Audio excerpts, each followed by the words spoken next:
Hello and welcome to Enchantment of Eternity's review for Star Trek Prodigy Season 1 Episode 3, Starstruck. This video is part of a series of videos where I review episodes of Prodigy, so I'll have to start with a spoiler warning for Star Trek Prodigy up to Season 1 Episode 3. If you haven't seen up to this point, you will not want to watch this video, otherwise some things will be spoiled for you. So apparently the premiere was considered 2 parts. Even though it wasn't aired as such, kind of like, I mean, every Star Trek premiere did the same, like Encounter at Farpoint, Emissary, Caretaker. So apparently this is technically episode 3, but really it's the second episode. But whatever. I gotta say off the bat that I wasn't as impressed with this episode as I was the first one. It did feel a little bit more annoying as a kid's show. I didn't think it was as good with character development, and it felt a bit contrived. And let me not beat around the bush here. God, the main character, I'm blanking on his name, but the main character guy was very annoying in this episode. I did not like him. He annoyed the hell out of me, and it was like too much as a silly kids thing, because he was being prideful and stupid to a childish extreme. Like, all he had to do was ask Janeway for help in order to get out of this situation, but in order to create tension, they made him a prideful moron who refused to ask for help. Now, I do see that it is a little bit in his character to be that way, because he's always dependent on himself, and he has a hard time trusting others, and also he wants to come off as the big guy, captain and control the ship, and so he's showing off to the other members of the crew and trying to say, don't worry, I got this, we don't need the help of that stupid hologram. But I think they took it to an extreme, because I mean, at first when he was doing it, I was like, okay, that makes sense. But then he kept doing it, and the ship kept getting put in greater danger to the point where it was about to explode, all because he was being a prideful moron. and I gotta tell you, I didn't like that. I found that annoying. And so the other character development they did in this episode was not as impressive as what they did in the first episode.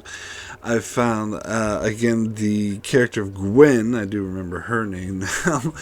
It's obvious that they're doing a 7 of 9 type situation where they're going to take a villain and she's going to become part of the crew. And I am interested in that, and I do hope they pull that off well. But what they did in this episode was kind of, I don't know. I don't think it helped her character. It didn't. And Rock Talk, another name I remember. I mean, it was interesting that they used her as the muscle. But again, I wasn't really that impressed with what they did with her this episode, and also the character of Zero. I wasn't that impressed with what they did with her. She wasn't, like, I loved Zero in the first episode. I said she was my favorite part, but in this episode it was kind of just, I don't know, she came off as a bit dumb. More so in this episode. Now, the big thing about this episode, though, is Janeway, hologram Janeway, which we didn't get in the first episode, and I did like her when she appeared, but I kind of wanted more of her.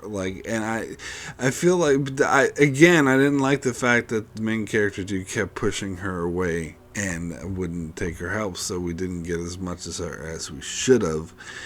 And I thought when they Janeway started drinking holographic coffee, I was like, I don't know, that's a bit silly. Apparently some fans were specifically asking for that, so I guess that's fan service for you. You gotta have Janeway drink coffee, and I don't know. I thought it was a bit silly myself. But hey, the Protostar, this ship, can build shuttlecraft. Now, I can already hear everyone using this as an excuse to justify the many shuttlecraft that Voyager went through during its run, saying, oh, well, maybe Voyager had the same function. A couple things about that. First of all, the Protostar, very, very clearly more advanced ship than Voyager. Very clearly, much more advanced. Secondly, even if that was the case, even if they're saying, oh no, see, Voyager had the same technology here, that is a Death Star plans being what's that movie called, Rogue One type situation, where they made up an entire plot on this guy purposely creating a flaw in the Death Star in order to justify a plot hole in A New Hope, which I'm kind of, and that was like 40 years after the fact, and I'm kind of like, like you went all this way just to fill in the plot hole. That's a bit silly, and so it would be the same thing if that's what they're saying here, that Voyager actually had this ability to create shuttlecraft, to replicate shuttles. Well, here's the thing about that: you would have needed to tell, especially in this situation, I think even more so than Rogue One, you would have needed to say that in Voyager. Saying that 30 years after the fact in a kids show, not good enough in my eyes. I'm still going to complain about the multiple shuttles Voyager has. I don't give a shit what this episode says. Anyway. As soon as I saw that, I was like, oh no, they're doing a Rogue One thing, trying to fill in the plot holes. But other than that, I guess I don't have much to say about this episode. There was also don't like the prospect of the two evil villains, how they flash back to them, where, we're gonna chase them down. I don't know. I can't think of any specific examples off the top of my head, but I know I've seen this trope before a lot of times, where the villains are constantly chasing after the heroes, and the heroes have to.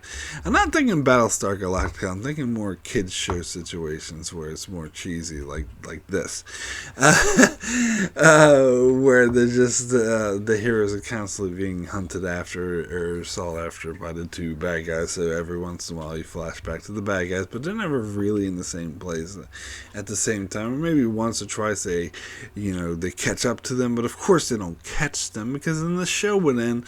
I don't know. The only thing I like about these bad guys is that they're voiced by, the main one's voiced by John Noble, who amazing as Denethor in Lord of the Rings, and absolutely made the show Fringe by playing, I can't remember his name off the top of my head, but the mad scientist character, Walter Bishop. There we go. He was absolutely amazing. So anything getting John Noble to voice act that, okay, I'll give you that. I'll give you credit for that. And then the minion villain is voiced, I can't remember, Jimmy Simpson, I think his name might be, is the dude who was played young William in Westworld, and I've seen him in many other things, like House of Cards or whatnot.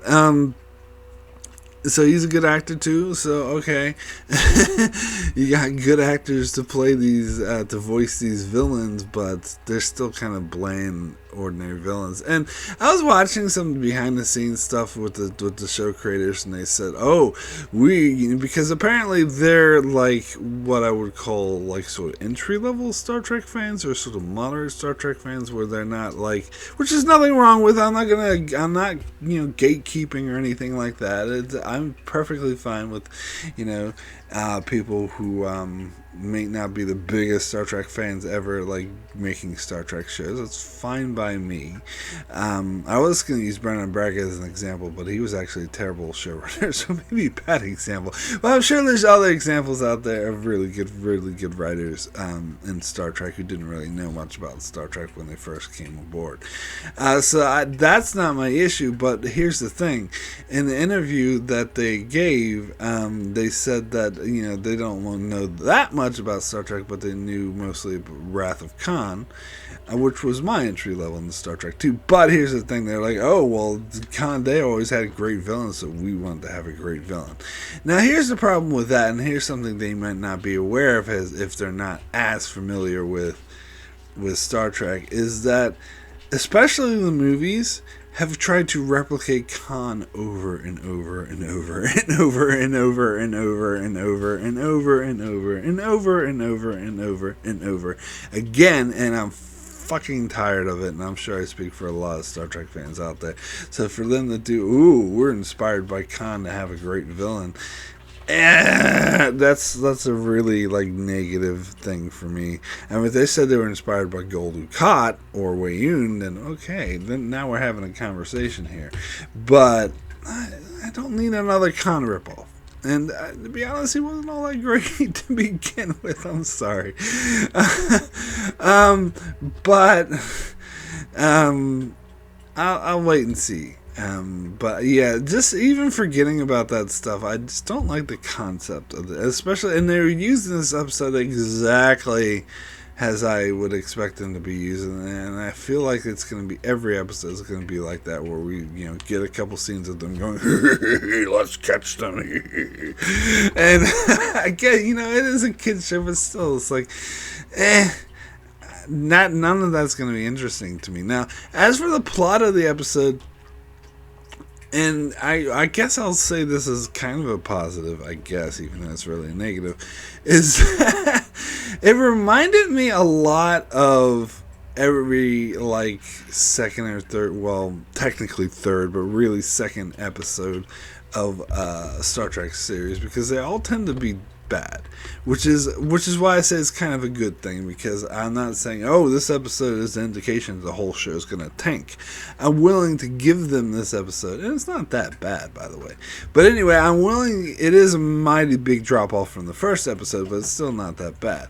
But I'm willing to give them this because this is actually quite common in Star Trek. I'm thinking of TNG had the Naked Now, DS9 had Past Prologue, which was, in retrospect, not a good episode. Like, they were trying to do things that they actually did do in later seasons, but failing. I'm going to introduce Garrick, but he wasn't as interesting in that first episode.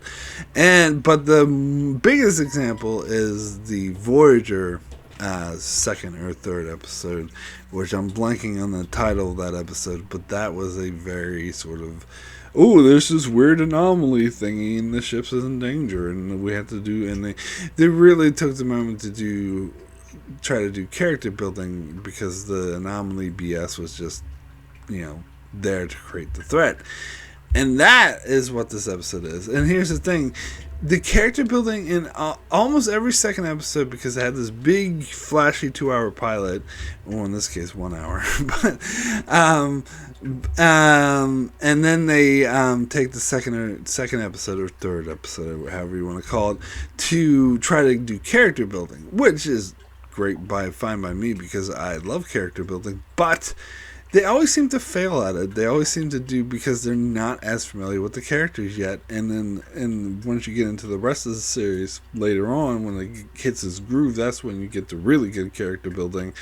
And the second episode actually looks out of place now, because the building they were trying to do in that episode doesn't really match up to what the characters grew into, which is why the second and third episodes, I'm thinking of Man Alone from DS9, that was terrible. That's why they don't hold up. So I got that strong vibe from this episode, especially like it reminded me so much of the Voyager one, because of the anomaly BS. The ship's gonna be destroyed. And they just used it to hammer home the fact that the main character guy is an arrogant, prideful moron. And they hammered that home too much, and they tried to hammer home how Rock Talk was actually just a scared little girl, and they tried to use her as a muscle. Like, they were hammering home on these, like, stereotypes of the character. So that's why I don't think it was strong character building. I think we'll get the strong character building later, especially trying to setting up Gwen. Like, Gwen, very obvious, is a very good person, and she doesn't like hurting people, so eventually she's going to turn good or whatever. But I hope they do a better job of that than they did in this episode. And I want to see more of Hologram Janeway. I liked Hologram Janeway, but it's Now, the other thing I kind of mentioned is the when Holger and Janeway was telling them about the Federation, it's like, oh, there's this, vast alliance of planets, and they're like, oh, let's set a course. Why aren't we setting a course there? Let's go there. And the whole time I'm thinking, like, is anyone gonna mention that the Federation's like 70,000 light years away, and it will take them like over, what was it? Something like 60 years to get there. Now, maybe the Protostar is more advanced than Voyager was, so maybe it would take him quicker. But wasn't anyone going to mention that? Unless, like, if he had heard theories that the Protostar is from the future, or maybe it has, like, slipstreams technology, like what was teased in the Voyager episode Hope and Fear, but it turned out to be BS. So if it actually, because we did see in the engine room, they had 2 warp cores in this weird thingy they didn't know what it was. So that could be an indication that it is capable of having this super fast star drive that would take them to the Alpha Quadrant a lot faster, and maybe that's how it got out there in the first place. But, again, we haven't been told that yet, so we'll withhold judgment. But regardless of that, even if it wasn't going to take them 60 years to get to the Alpha Quadrant, I think that, isn't that something worth mentioning, that's very far away? Like, they didn't even mention that to these, the new crew who had no idea. They didn't know what the Federation was. As far as they know, it could be next door. Like, Janeway just neglected to mention. She did say Alpha and Beta Quadrant, but how, does that really give them an idea of how far away it is? I don't know. Anywho, I do believe that they are going to reveal that weird thing in the warp core is like a super fast drive. I think that is the most likely situation, because I do think we are going to go to the Alpha Quadrant and places like that. But we'll see. We will see about that. So anyway, my rating for Starstruck out of 10 is a 6. Good. It was I didn't hate it. As I said, it was just a big drop off from the first episode, which is actually kind of normal for Star Trek. So I'm willing to, I'm not saying, oh, the show sucks now, because it was not. No, it's just like stumbling a bit. Hopefully, I'll give it a while. Hopefully, it will prove itself to me. But again, it wouldn't suck anyway, because it's not a bad episode. It was still interesting. It still had its moments. It still had its levity. I still loved Holger and Janeway. And maybe the ensemble of the characters didn't come off the best in this episode, but I'm still digging them, and I'm still hoping, there's a lot of potential there, and I'm hoping that they live up to this potential in future episodes. Anyway, that is it for my review of Starstruck from Prodigy. I shall be back every week to review new episodes of Prodigy, and also check out my channel as I cover many other shows, many other Star Trek videos, as well as other shows like Star Wars, Clone Wars, The Expanse, and more. So be sure to subscribe so you can keep up with all that, and thanks a lot for watching.